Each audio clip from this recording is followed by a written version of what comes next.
नमस्कार, जय जौहर साथियों। सीजी राउंडअप के इस खास एपिसोड में आप सभी का स्वागत है। मैं हूं निधि भारद्वाज और मेरे साथ है सहयोगी अक्षय दुबे साथी। सीजी राउंडअप में हम आपके लिए लेकर आते हैं दिन भर की बड़ी खबरें जो आपके लिए जानना जरूरी है और जिसके चलते छत्तीसगढ़ का सियासी पारा हाई रहा। तो चलिए शुरू करते हैं। छत्तीसगढ़ विधानसभा का बजट सत्र जारी है और बजट सत्र की कार्यवाही के दौरान आज भी कई मुद्दों पर हंगामा देखने को मिला और सबसे ज्यादा जिस मुद्दे पर हंगामा बरपा, विपक्ष का धरना प्रदर्शन भी हुआ। ये मुद्दा था बैगा आदिवासियों की हत्या के मामले का। आपको बता दें कि कवर्धा के पास एक गांव है जहां पर 14 जनवरी को बैगा आदिवासी परिवार के 3 लोगों की निर्मम तरीके से हत्या कर दी जाती है।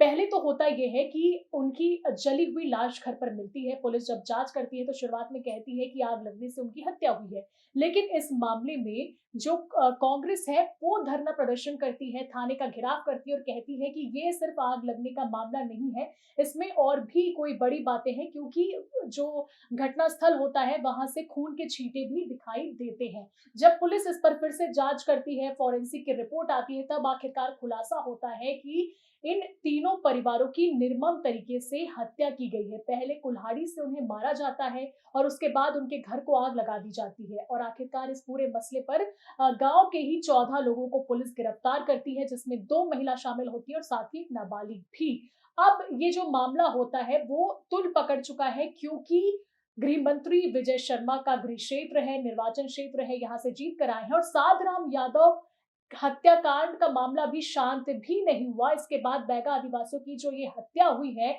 इसे लेकर विपक्ष अब सरकार को घेर रही है। विपक्ष का साफ तौर पर कहना है कि सरकार इस मामले को दबाने की कोशिश कर रही है। इस पर ज्यादा जानकारी आपको मेरे सहयोगी अक्षय देंगे। बिल्कुल कवर्धा तो हमेशा से चर्चित रहा है और कवर्धा में एक साधराम की हत्या हुई उसके बाद जो बड़ा मामला सामने आया है वो है कुकदुर में हुई ये घटना। पहले तो कहा गया कि ये जलने की घटना है, जलने से मौत का मामला है, लेकिन जैसे-जैसे पुलिस जांच आगे बढ़ी और उसके साथ ही साथ समानांतर तौर पे विपक्ष की ओर से हमले भी बढ़े सत्ता पक्ष पर, फिर मामला सामने आया कि मामला सिर्फ जलने का नहीं था, बल्कि इसके पीछे एक बड़ी साजिश थी। पुलिस का दावा है कि अभी इनकी हत्या हुई है ज़मीन विवाद के चलते, लेकिन इसमें और भी चीज़ें निकल कर सामने आ सकती है। फिलहाल 14 लोगों की गिरफ्तारी हुई है और 14 लोगों की गिरफ्तारी होने के बाद भूपेश बघेल और चरणदास महंत का कहना है कि ये हमारे दबाव के कारण ये इनको कार्रवाई करनी पड़ी है, जबकि सरकार 34 दिन तक चुप क्यों रही, ये सबसे बड़ा सवाल है। तो हम अपने दर्शकों को सुना देते हैं कि भूपेश बघेल और चरणदास महंत ने क्या कुछ कहा है। स्पष्ट है कि ये आग लगने से मृत्यु हुई, इस कारण से धारा 6(4) के तहत उसको मुआवजा दिया गया। यदि ये हत्या है तो फिर शासन की ओर से वो जाना चाहिए था, दूसरा प्रकरण बनता।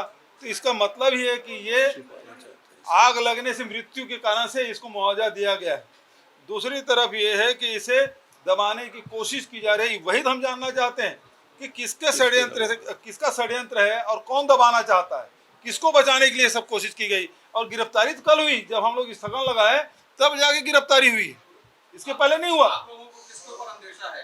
अंदेशा सरकार के ऊपर, सरकार में बैठे हुए लोग उसको संरक्षण दे रहे हैं, दबाने की कोशिश कर रहे हैं। एसपी को सपना आता है शायद, और वो जाके उस दिन 14 लोगों की गिरफ्तारी करता है। तो पहले भी ये हत्या थी, आज भी हत्या है। ये 1 महीने 6 दिन तक क्यों इस हत्या को दबाने का प्रयास किया गया? इस आत्महत्या को क्यों, आत्महत्या का कारण उनने क्या क्या बताया, कैसे बताया, क्यों बताया, किसका दबाव था, ये जानने के लिए हम लोगों ने आज स्थगन प्रस्ताव लाया था, जो कि अस्वीकार कर दिया गया। अब बात है महतारी वंदन की, तो जब महतारी वंदन की बात होती है तो कुछ पुरुष मायूस हो जाते हैं। तो उनके लिए एक बड़ी खबर है। बड़ी खबर ये है कि अब पुरुषों का भी महतारी वंदन हो सकता है। बिल्कुल, मैं ये नहीं कह रहा हूँ, ये कह रहे हैं कमल सिंह कुंवर और इनका माफ़ कीजिएगा कमल सिंह कंवर। इनका मानना है कि इनको महतारी वंदन का लाभ मिलना चाहिए, इस योजना का फ़ायदा मिलना चाहिए और इसके पीछे वो तर्क देते हैं क्योंकि मेरा नाम राशन कार्ड में है और आप लोगों को पता होगा छत्तीसगढ़ में राशन कार्ड में जो मुखिया का नाम होता है वो महिला का नाम होता है उसमें। और इनका कहना है कि जब मेरे घर में कोई महिला ही नहीं है, मेरा नाम राशन कार्ड में लिखा गया, तो महतारी वंदन का फ़ायदा भी तो मुझको मिलना चाहिए।